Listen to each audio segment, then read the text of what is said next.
Namaste. The topic for today, which I have in mind, is effortless spiritual living. Why? Because in spiritualism, spontaneity and effortless are very important, because the moment we make an effort through any desire, motivation, method, practice, technique, they're all from the mind, to experience something. Any effort is meant to experience, to involve and evolve and transform from there. It's a process. Mind is nothing but an operating system processing something or the other. It's a process. But that's not the spirit. That's not the job of the spirit. The spirit is just a flow of abstract energy. It has no mind. It does not think. It just flows. But then, we use this phrase body, mind and spirit, or body, mind and soul. Body, mind, we are aware. Why are we using the word spirit and the soul? Hardly anybody knows. Some say soul is the heart, some say soul is the core, some say soul is the ground of the being, a sense of the being, etc., etc., etc. But nobody knows what is the actual meaning of why we use the word soul. What role does it play in the mind? And for that reason, in my previous videos, I've made a lot of effort from my mind to explain on these words called soul, awareness, consciousness, and spirit. The four ingredients in the subject of spiritualism. Spiritualism is the subject of the spirit. So it's very important that we know. And these four words, once we understand these four words, not know what these four words are, it's understanding. So once we understand, we can go further into spiritual living, becoming spiritual and evolving further, because the time has come. After millions of years of evolution, in no other generation the planet was in danger. Or even, we never even thought that the planet was in danger. But today, planet Earth is in danger. We need spiritual evolvement and transformation. We have to understand if we are not going to kill ourselves and kill Mother Earth. So, the subject is gradually taking over religion. First of all, most of us don't even know the difference between spiritualism and religion. Very smartly, these religious artists, motivational speakers, and spiritual artists have combined these two, which is not correct.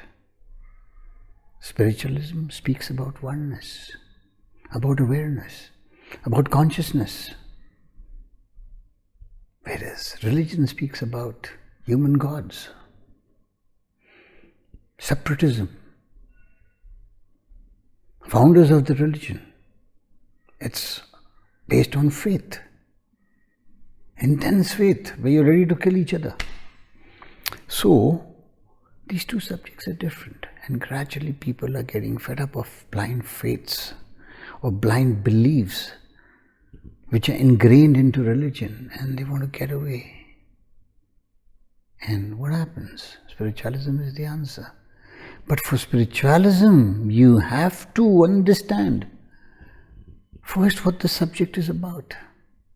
It is very easy to say we are a spiritual being going through a human experience. Okay, agreed, we are a spiritual being going through a human experience. Why? Because body, mind and spirit, body and mind. The phrase is easily used, but we should know that body and mind is ours. We say my body, my mind. There's a difference between the mind and the spirit. The mind communicates through thoughts. The spirit does not. There is no communication of the spirit. The spirit is absolute and non-dual. It is not even aware of itself. But what role does it play? Why is it so important? Why it's the ultimate reality? Why we are the spirit and not the body and mind? We'll never say we are body and mind. We'll never say we are the thinking self or the physical self. We'll say my thoughts, my mind, my body. So, we should make certain efforts from our mind first to understand what the spirit is all about in order to make it effortless. Effortless. Because the moment you apply effort through desire, motivation, methods, practices, techniques, anything, to involve, engage in experience, to infer anything, it's all by the mind. These are all processes of the mind. All processes of the mind. When the mind is trying to go towards the spirit, the word spirituality is used, like humanity, divinity, sexuality, when it becomes a process to go towards it. So body is grass, mind is subtle, spirit is the core. So from the body, through the body, from the mind, you're going towards the core. But you cannot enter the core through a process. No. You can only reach up to its periphery, up to its circumference. In order to enter the core, it has to be effortless. There can be no duality, like attach and non-detach. Attach and detach. You have to be non-attached. So, there is no duality of God and the devil, good and the bad, positive and the negative, right and wrong. There is no such thing as far as the spirit is concerned. These are all moral and ethical values laid down by a society, community, for the sake of better mental living, not spiritual living. Spiritual living is effortless. It's effortless. Why effortless? Because there are no thoughts involved. No thoughts involved. In the spiritual, it's like the way animals do. They have no conflicts because they have no choice. They do not evaluate. They do not analyze. They are spontaneous. Whatever they do it through spontaneity. So, likewise, in spiritual living, it is choiceless living, thoughtless thoughts. There are no thoughts. You respond to a stimulus spontaneously, not with thoughts, and then choose and infer for your like and dislike. We do it spontaneously. And that's where intelligence comes in. Otherwise, through the mind, it is intellect. Past knowledge accumulated over since childhood into your memory. You become an intellectual. Borrowed knowledge from here and there, not yours. But when it is spontaneous, it's not intellect, it's the intelligence. So spiritual is intelligent living. Mental is intellectual living. A lot of difference between the two. A lot of difference. In a class, the teacher is teaching. Many people are hearing the same chapter. But each one is understanding in a different degree. Some understand fully, some understand partially, some understand nothing. So it's that intelligence which makes you understand to what depth and degree. You may cram it, you may say you know it, but how well do you understand depends on your intelligence. So intelligence is that spiritual knowledge combines with the intellect to form your uniqueness, your individuality. So, how do we make or cultivate a spiritual living within ourselves? Because we are the spirit, but it's the mind which is using us. We are the puppets of our own mind. We are dictated by the desires of our mind. So how do we balance it? The mind is meant for the material, and the spirit is meant for the spiritual. Spiritual is oneness. Mind is not oneness. Mind is for its me, mine and myself, in separatism. But yes, both are required, both are essential. You have to feel for yourself materially, and you have to feel for others spiritually. Both are essential. How we balance the two is the art of life. So, spiritual living begins with alert, attentive, aware, conscious. The moment you observe something, and you observe only when you are alert, that becomes your reality. If you Google the observer effect, scientifically it has been beautifully explained. Your reality is influenced through observation. Observation is everything.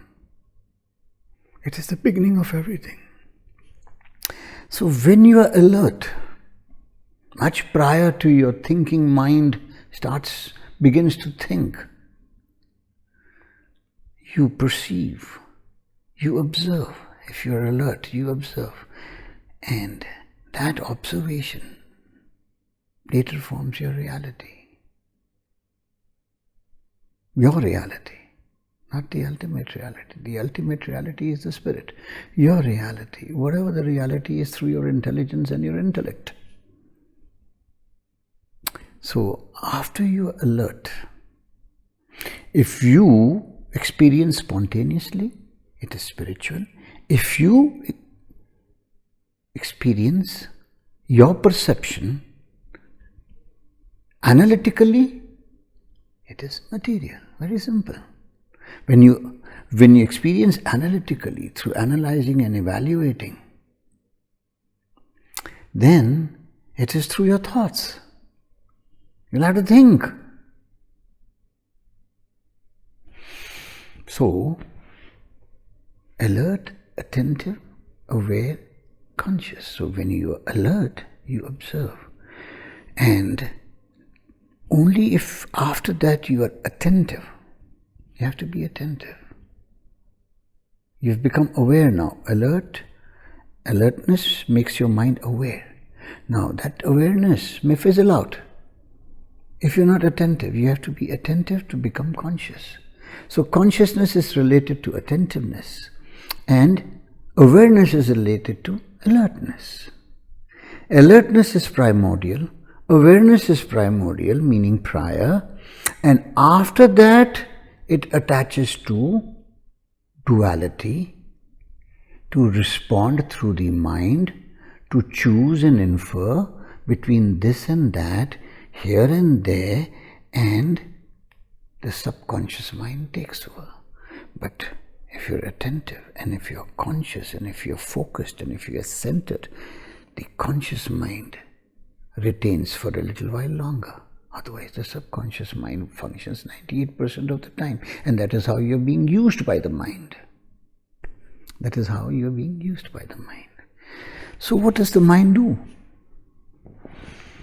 The mind can function only through its past and project that into the future.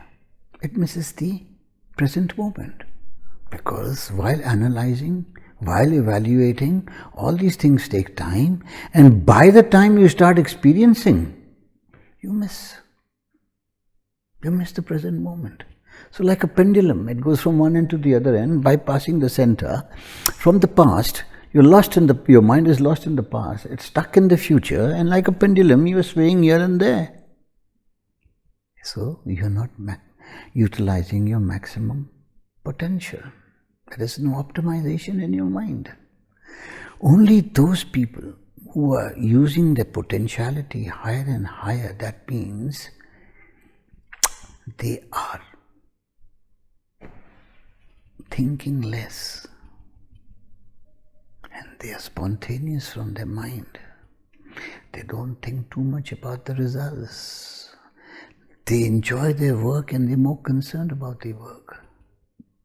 So the spiritual relates to the present moment, and the mind relates to the past and the future. All thoughts, every thought will relate from the past. It will extract from its memory and go into the future, because memory is the ultimate for the mind. You know your name because of the memory. You remember it. You know that you're a male or a female because of your memory. Otherwise you'll have to ask somebody else, who am I? Am I a male or a female? No, it's a memory which is telling you not who you are, what you are, in mind and in body, in content, in quantity. Because quality, context, subject is the spirit. Body and mind is the object. It's the objective of the spirit. So, what you are, the quantum, your consciousness is the quantum. Awareness is the quality, the context. So this is how being alert and aware is the part of the spirit. Attentive and conscious is a part of the mind, where it is attaching to duality. And then going into subconscious, and this is how the mind continues. So, spiritual is non-dual. Mind is duality. Always can function by relating one factor to another. Heat to cold. Light to darkness. So, there is duality in everything, otherwise you cannot do it. And this is how both the spiritual and the mental combine, the past and the future combine with the present and become one. Become one. Because in the universe there is no time factor, there is no causation, there is just duration, there is just the existential moment, there is just the ultimate reality. But for us, it has to be past, present and future for the mind to function.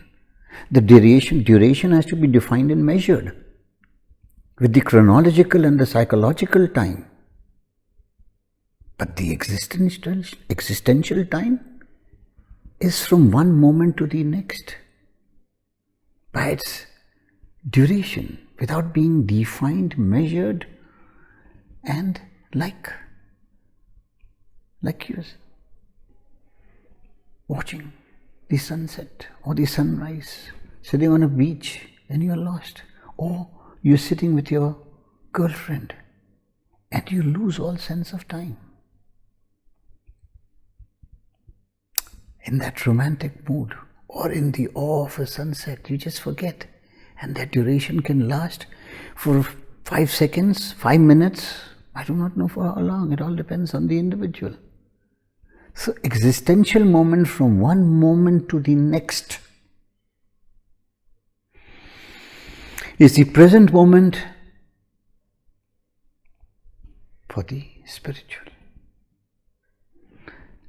Chronological and psychological time factor is for the mind, with its cause and effect, within space and time, measured properly, chronologically. So this is how we continue further. So now let's come down to the third factor. Empathy. Again, effortless. Because if you have empathy, if you feel for others,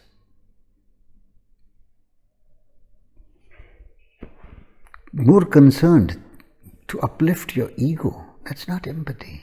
Empathy has to be without any calculation, without any want, without any expectation. When you feel for others in oneness, that is spiritual.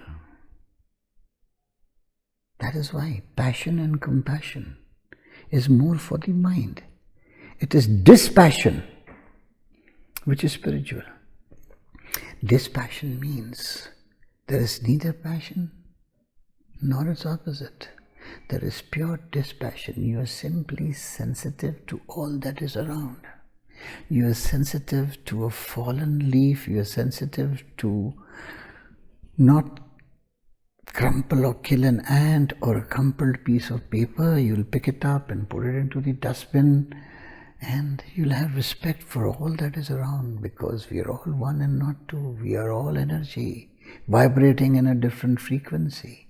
So empathy, when you feel for others effortlessly, without making any calculative effort, is a form of spiritual living. Then my second book I wrote, Think from the Heart and Love from the Mind. Think from the heart, because when you love from the heart, it's full of expectation. And it's revealed by your happiness and sadness. It is revealed by the tears when it rolls out, or the hugging and the embrace that you do. It is temporary when you love from the heart. But when you love from the mind, after understanding the subject of spiritualism, it is full of empathy. It is full of sensitivity. It is full of humanness for the sake of humanity. So, think from the heart and love from the mind. Again, effortless. Please. No effort has to be applied. No effort has to be applied. Another step. Love yourself. Love yourself as you love others. Never repent, resent, regret, or feel guilty. Sorry. Just be aware. Be aware of all your mistakes. Failure is the stepping stone to success. Do not demean yourself. Do not bring yourself lower in your own self. No. Don't repent. Become aware of it. Once you become aware of it, you will not make that same mistake again, Or you at least try not to make that same mistake again, depending on the intensity of your intelligence. How awakened your spirit is the intensity of your intelligence. How awakened. That is why the word awakening is used. There is no effort in awakening. And for the mind, experiencing is used, the word experiencing. Awakening of the soul, awakening of the spirit.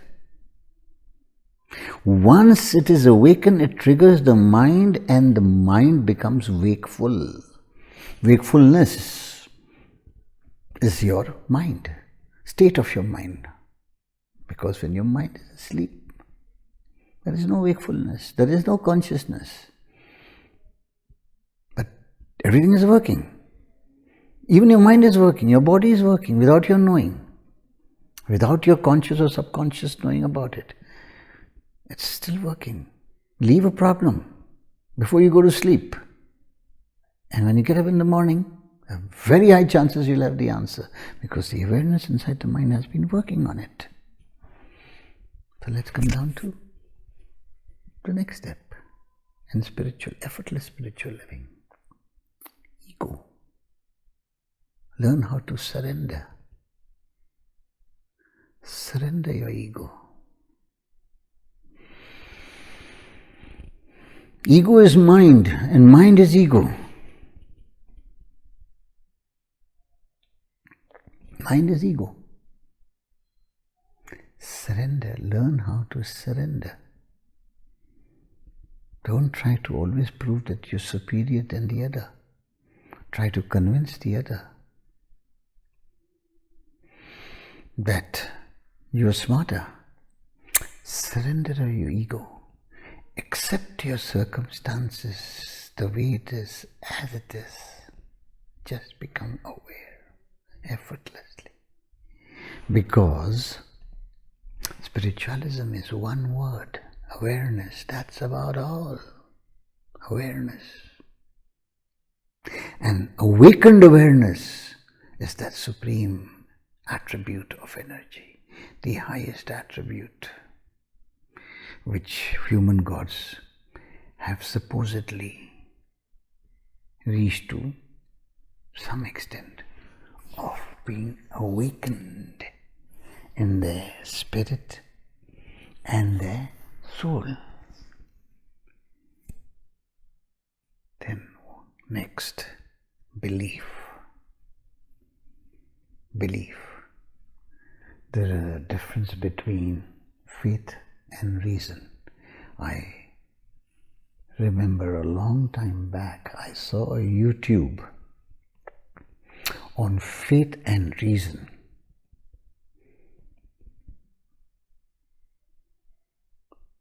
Presented by Airtel and spoken by Chakki Vasudev, if I remember, and Javed Akhtar. Yes, belief. Mind functions through belief. It cannot otherwise function. You have to believe before the mind starts its operating system. Through its RAM, the memory. Through its hard disk, the brain. So, the operating system, the software inside, has to believe first. Without belief, mind cannot function. Now here, if you have certain reasoning attached to your belief, when you reason your belief and do not follow blindly, and if you are convinced, belief still involves and evolves. But if you're a blind believer, then you're retarded. Your mind is less developed. Those who blindly believe, like in the case of religion, and kill each other, terrorizing this whole world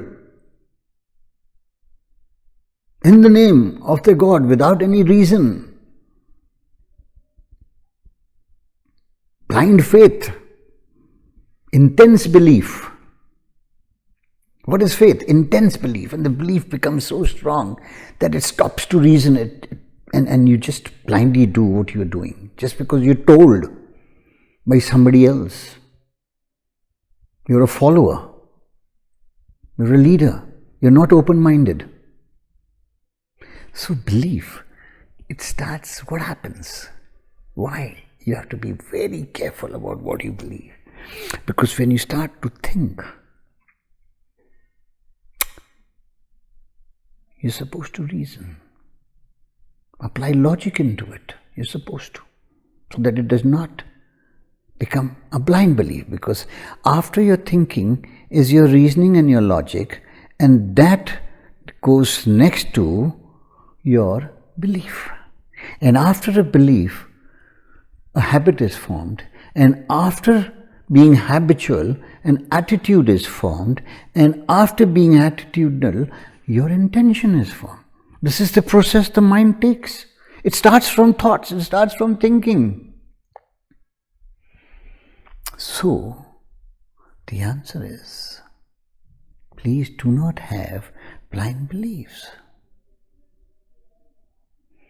Just for the mind, it was such a long process. For spiritualism, just be aware of your beliefs. Automatically you'll start reasoning and thinking about it. Automatically. Your awareness will make you reason the moment you become aware of your belief. Whether it is blind or not, that itself does the job. You just have to become aware.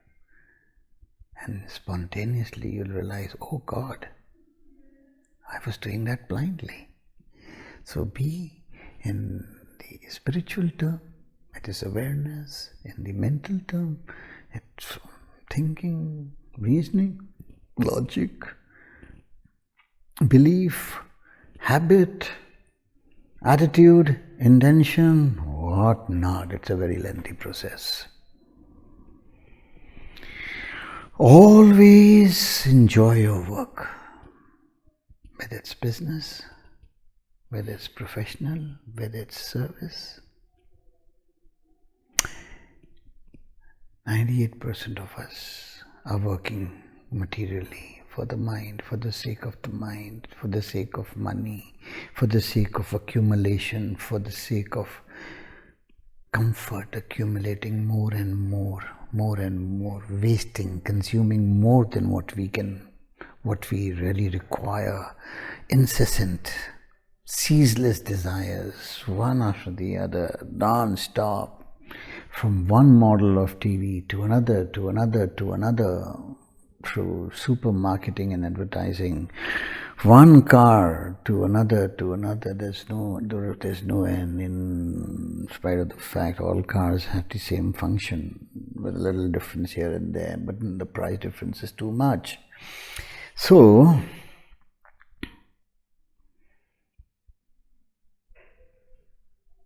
enjoy. Simply enjoy. By being aware of what you're doing, that's about all. It will give you joy. It will give you bliss. It will put a smile onto your face. In material living, you'll have all sorts of anxiety, depression and whatnot. I don't want to go further into it. So enjoy what you're doing. Not only for the sake of money, but for the sake of being devoted to what you're working on.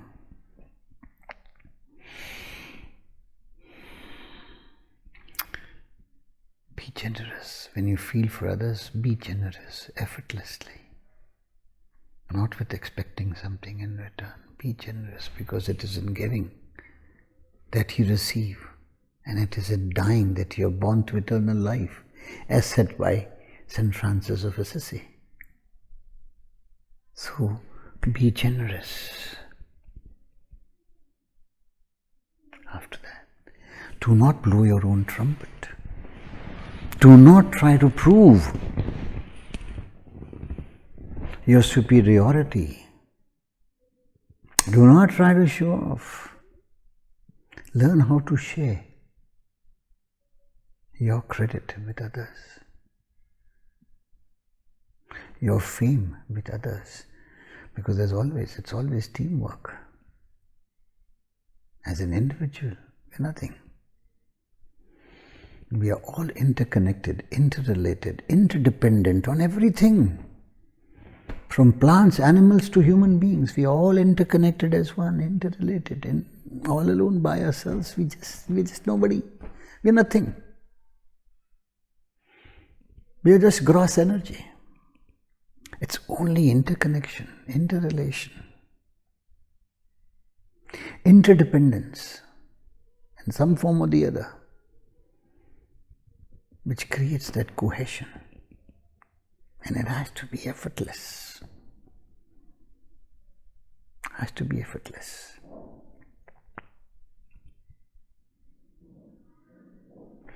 After that, please remember, in spiritual living, more important than knowing is understanding with clarity. I read a beautiful book, excellent book. Clarity is the only spirituality. Fabulous. Beautifully explained. Clarity requires understanding. Understanding requires intelligence. Intelligence, depth of understanding,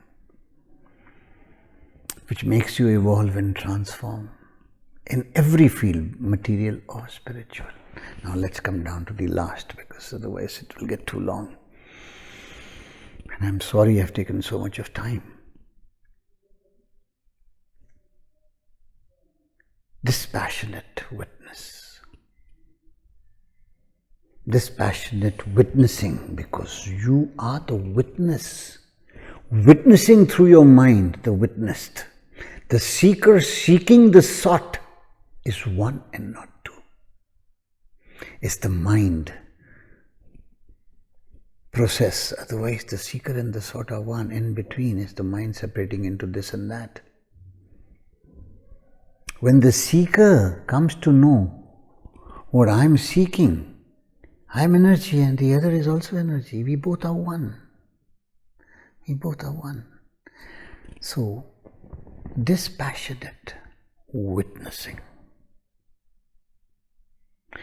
We as human beings are the only creatures who can witness our own thoughts and our own mind.